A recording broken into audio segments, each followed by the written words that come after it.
Votre invité aujourd'hui dans la grande interview en direct sur Boursorama, c'est Marc Roche. Bonjour. Bonjour. On vous a tous lu, tout le monde connaît Marc Roche, je ne le connais pas, en tout cas l'a lu. Vous étiez pendant 25 ans le correspondant du Monde à Londres, spécialiste donc évidemment du Royaume-Uni, aujourd'hui chroniqueur au Point. Vous publiez, ça peut faire sourire certains, mais c'est très étayé, et c'est votre vision du Brexit. Le Brexit va réussir. C'est aux éditions Albin Michel. Et ce qu'il faut raconter dans votre parcours, enfin, vous étiez un quart de siècle à Londres, c'est que vous n'étiez pas chaud du tout en 2016 quand il fallait voter. Pour vous, vous étiez vraiment, vous vouliez que le Royaume-Uni reste dans l'Union européenne. C'était votre souhait à l'époque. Et aujourd'hui, quand on vous lit, on dit oh là là, mais il est convaincu du contraire. Quand on vous lit, c'est clair, les Britanniques ont eu raison de voter pour la sortie. Vous êtes fait brainwasher ou quoi là?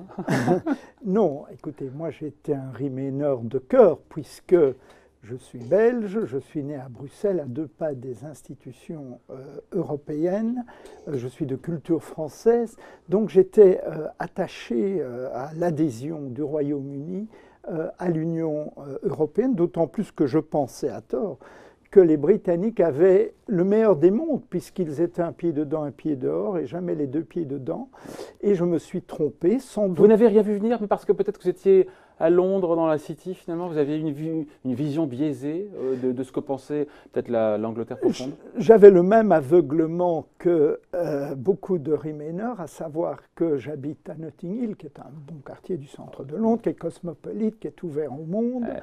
que quand je me rendais à l'étranger, j'allais essentiellement à Paris ou à Bruxelles ou New York ou dans les capitales, les centres financiers que je couvrais pour le monde, et j'allais très rarement dans le pays profond, en province, où je ne me suis jamais rendu compte de l'effet négatif de la libre circulation des Ouais. Européens, particulièrement de l'Est, alors qu'à Londres, ça avait été plutôt bien accueilli, notamment par les classes les plus aisées qui disposaient d'une main-d'œuvre bon marché pour réarranger leur bicoque et le plombier, et Exactement. ainsi de suite. Ouais, alors que vu de l'Angleterre profonde, cette vague, encore une fois, d'immigration polonaise a posé problème, a pris des jobs Oui, concrètement. C'est ça qui a créé du ressentiment. parce que Tony Blair À part a refaire l'histoire, mais Oui, oui. Tony Blair, en 2004, a ouvert toutes les portes à l'immigration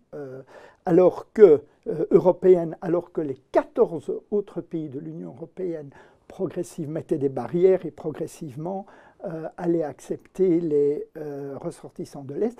Au Royaume-Uni, ça a été particulièrement grave après la crise de 2008, puisque la politique d'austérité menée par les conservateurs a fait que les dépenses publiques ont été réduites, alors que le nombre d'utilisateurs des services publics avait explosé, surtout dans les quartiers et populaires. c'est effectivement le Et alors, mélange de ces deux trucs-là. oui, et alors il y a un autre phénomène, c'est que les minorités ethniques, qui, une partie d'entre elles ont voté Brexit malgré le discours raciste d'une partie des partisans de la sortie, les minorités ethniques ont très mal vécu cette libre circulation de blancs, chrétiens, notamment une partie d'entre eux racistes, Bon. alors qu'eux avaient du mal à faire venir le cousin, la cousine, ou même simplement pour travailler au Ouais. Royaume-Uni. Alors, il faut dire que depuis 2 ans, juste avant le référendum, tout le monde, enfin tous les grands experts avaient dit oh là, il y aura l'effondrement, ce sera une catastrophe. Et c'est vrai qu'il n'y a pas eu de panique. Enfin, quand on voit ce qui s'est passé, ok, la livre sterling a baissé de 15%, mais depuis 2 ans,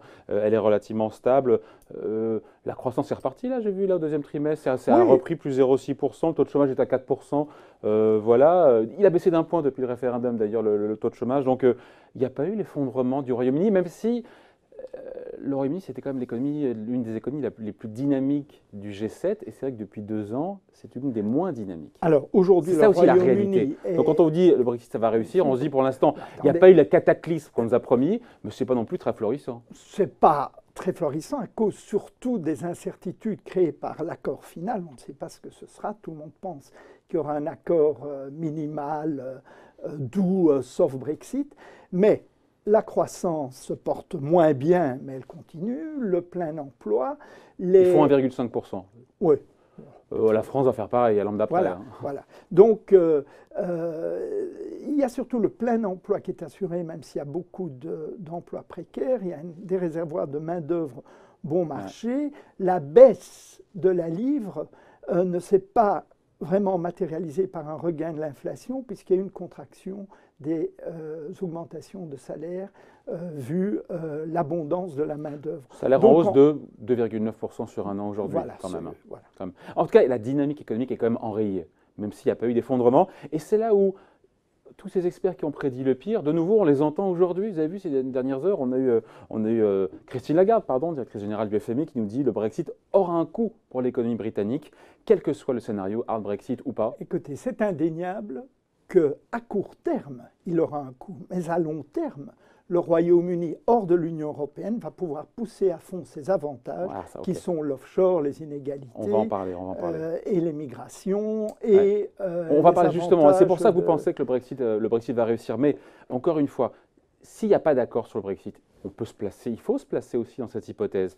Le Royaume-Uni connaîtra, c'est ce que nous dit Mark Carney, qui est le gouverneur de la Banque centrale britannique, qui dit le Royaume-Uni connaîtra une récession une crise financière à la 2008 avec un effondrement, un krach immobilier. Qu'est-ce qu'il nous dit taux de chômage multiplié par 2,5, on serait à 10% de chômage au Royaume-Uni. Il nous refait le coup de l'apocalypse, le gouverneur Absolument, de la il Banque refait le centrale coup britannique. Lui, Mais ça ne pend pas au nez comme des Anglais, ou est-ce qu'on n'est pas d'accord avec ça? Vous savez très bien qu'il y aura un accord. C'est impensable qu'il n'y ait pas d'accord. Cet accord va être minimal, va être, comment dirais-je, un accord qui va durer sur plusieurs années, mais il y aura un accord. Il est hors de question de voir le chaos que va provoquer, notamment dans les ports, l'absence d'accord. Donc, à mon avis, il y aura un accord. Donc, le scénario de no deal, pour vous, on l'exclut? On l'exclut, et cet accord sera entériné par le Parlement. Pourquoi on l'exclut? Parce que l'Union européenne a on est à quelques mois de l'issue. L'heure de vérité, c'est maintenant. Ah non, l'heure de vérité, ce n'est pas maintenant. L'heure de vérité, c'est à la fin de la période de transition, au début 2021. Oui, mais c'est maintenant qu'on commence déjà à négocier. Oui, alors maintenant, il y a des négociations qui ont lieu parce que ce n'est pas dans l'intérêt de l'Union européenne d'avoir un no deal. Pourquoi?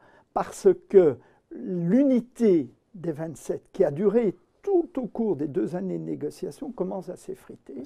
Parce que les ports, notamment belges, français et néerlandais, ont peur des conséquences d'un no deal, parce que politiquement, les alliés traditionnels des Britanniques sont venus à leur rescousse, que c'est essentiellement les Scandinaves, les Hollandais, et maintenant les Allemands et les Autrichiens, et parce que l'Union européenne est elle-même prise dans tous ces problèmes. Et la dernière chose pour l'Union européenne, c'est de ne pas avoir d'accord avec le Royaume-Uni. Ouais. Et donc, qu'on comprenne bien, selon vous, il y aura un accord à minima. Ça reste le scénario le plus probable. Sur quoi est-ce qu'on achoppe aujourd'hui, parce qu'on n'est pas tous des experts du sujet, sur quoi est-ce qu'il y a des accords sur le chèque à payer? Manifestement, je vous laisse parler, mais on tendrait sur un accord. Ce qui pose problème, c'est toujours le sort de la frontière irlandaise, c'est ça? Attendez, il y a déjà un accord. L'accord du 8 décembre prévoit le paiement du chèque, prévoit le règlement de la situation des ressortissants européens.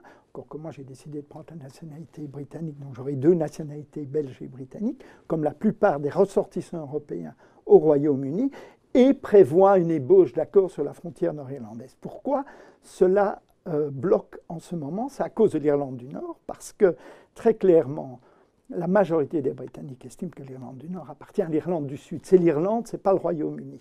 La démographie fait que l'Irlande, à terme, sera réunifiée, puisque les catholiques seront majoritaires. Et donc, ce n'est plus un problème, l'Irlande. Et ils veulent rester. En attendant, le problème, c'est que la majorité parlementaire de Mme May dépend des unionistes protestants qui, eux, veulent sortir de l'Union européenne. Ils ont fait campagne contre le Brexit. Mais là aussi, il y aura un accord pour garder de facto l'Irlande du Nord dans l'Union européenne pour qu'il n'y ait pas de frontières, mais ça va être masqué par une espèce d'accord de façade. Voilà. Bon, alors, ce qui est passionnant aussi dans votre livre, c'est que vous essayez de dessiner le visage, encore une fois, du Royaume-Uni post-Brexit, et vous faites partie de ceux qui sont convaincus que le Royaume-Uni deviendra une espèce de centre offshore aux portes de l'Europe, de paradis fiscal géant à nos portes. C'est ça aujourd'hui? Mais ce l'est déjà. C'est un État voyou avec tous ces... même dans l'Union européenne, avec tous ces paradis fiscaux, avec le recyclage d'argent sale, avec l'octroi de passeports dorés, et ainsi de suite. C'est quoi passeport doré, ça? Le passeport doré, c'est le passeport qu'on donne aux riches.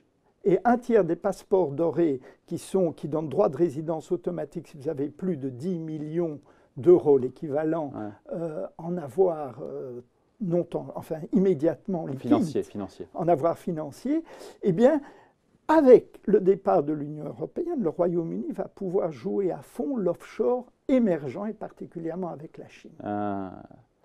Et pourquoi vous dites plus grand paradis fiscal aussi alors? Parce qu'un tiers des paradis fiscaux dans le monde sont britanniques.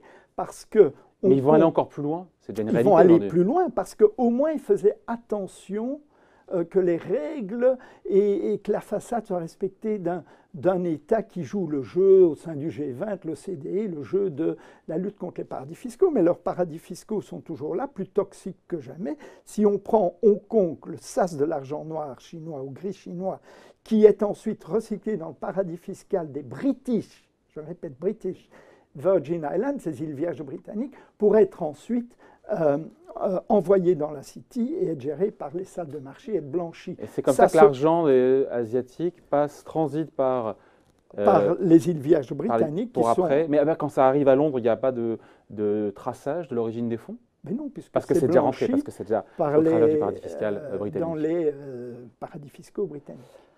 Donc l'Europe a tout à craindre de cette zone offshore. Absolument. L'Europe a tout à craindre de cette zone offshore parce que cette zone offshore sera entièrement centrée sur les pays émergents.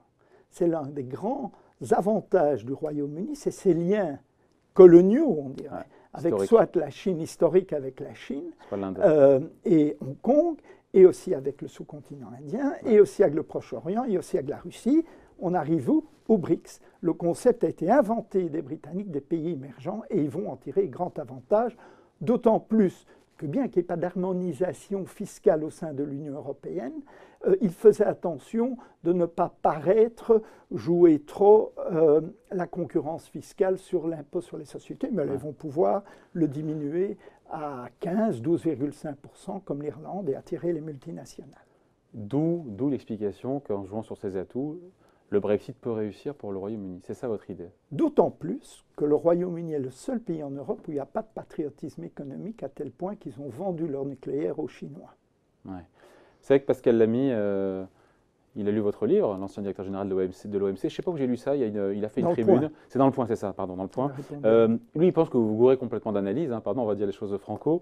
Il est convaincu que le niveau de vie des Britanniques sera amené à baisser une fois qu'ils seront sortis de l'Union européenne. Mais vous savez, c'est une question de logiciel. Pascal Lamy a un logiciel hors de l'Union européenne, point de salut. Le logiciel du Brexit, c'est nous restons en Europe, mais nous ne faisons plus partie de l'Union européenne, mais nous avons un destin planétaire. C'est-à-dire qu'on va signer des accords commerciaux, le Royaume-Uni va signer des accords commerciaux. Qui pourrait déjà signer aujourd'hui? Qui pourrait, après la sortie, après 2017, après la date formelle de la sortie, ils peuvent déjà les négocier avec leur pays de prédilection, c'est-à-dire le Canada, l'Australie, les États-Unis.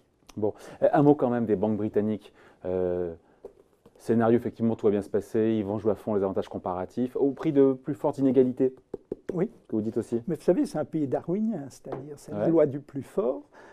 L'État n'est pas là pour s'occuper de votre avenir, mais il y a un filet de sécurité, ce n'est pas les États-Unis, qui lui restera, c'est la gratuité des soins de santé, c'est l'aide au logement, c'est le minimum, le salaire minimum, mais c'est un pays très inégalitaire et qui le deviendra encore plus. Et qu'il accepte. Et qu'il accepte. Et c'est ça, le paradoxe du Brexit, c'est que les Remainers, nos partisans du maintien, qui ont perdu le Brexit, vont gagner l'après-Brexit, parce que l'après-Brexit, c'est l'accent mis sur l'économie de la connaissance, sur l'automation, sur l'intelligence artificielle, tous ces points forts et les universités des Britanniques. Ouais. Et un mot, voilà encore une fois, les banques c'est important parce que les banques britanniques, c'est des grosses banques évidemment, elles ont les reins assez solides encore une fois pour supporter une sortie sans accord qui n'est pas le scénario le plus plausible mais qui est aussi un des scénarios qui est possible. Écoutez, les banques britanniques se portent à merveille, elles ont de bons bénéfices, à part la Royal Bank of Scotland nationalisée qui a toujours coûté cher aux contribuables. Qui a coûté très cher aux contribuables, mais les banques britanniques ne vont pas délocaliser. HSBC est la seule qui a annoncé des délocalisations, 1 millier d'emplois. À Paris. À Paris, mais c'est normal puisqu'ils ont le CCF, ils ont une structure prête pour faire le négoce en euros. Mais la plupart des banques et britanniques et américaines ne vont pas délocaliser. Ah oui, c'est vrai que vous le dites, vous ne croyez pas du tout que pour vous, on va récupérer les miettes, enfin Francfort comme Paris, en termes d'effectifs de délocalisation, entre guillemets, ou de relocalisation d'activité. Vont se diviser les miettes en plus. Hein? Non seulement ils ne vont pas partir, mais ceux qui partent vont être divisés entre tous les centres financiers. Personne ne va y gagner sur le continent. Bon ben voilà, donc à lire absolument parce que c'est un livre iconoclaste évidemment. Le Brexit va réussir, Marc Roche donc, aux éditions Albin Michel. Donc vous étiez correspondant, je rappelle, pendant un quart de siècle à Londres pour Le Monde, chroniqueur aujourd'hui au Point. Merci. Je vous remercie. Au revoir.